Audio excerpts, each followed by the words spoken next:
Barricade ভাঙাৰ চেষ্টা কৰিছে, কিন্তু এয়া কোনো ধৰণৰ আচলতে কোনো বিচৰা নাই। আচলতে এনেদৰে এটা অপ্ৰীতিকৰ পৰিস্থিতি ইয়াত দেখিছে, আমি দেখাই আছো কেনেদৰে বেৰিকেড ভাঙি ভিতৰলৈ প্ৰৱেশ কৰাৰ চেষ্টা কৰিছে একাংশ যিসকল অনুৰাগী আছে। CICFে বাধা কৰিছে। ইমান অৱনতি কিয় ঘটিবলৈ পালে?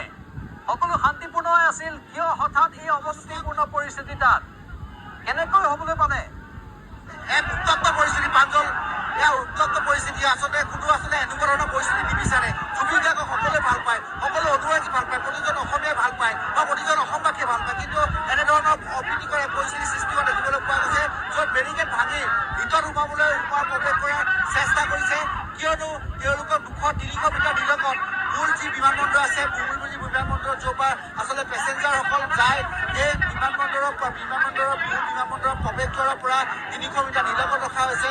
তাৰ ভিতৰত তেওঁলোকে এক অপ্ৰীতিকৰ পৰিস্থিতি সৃষ্টি হোৱা দেখিবলৈ পোৱা গৈছে।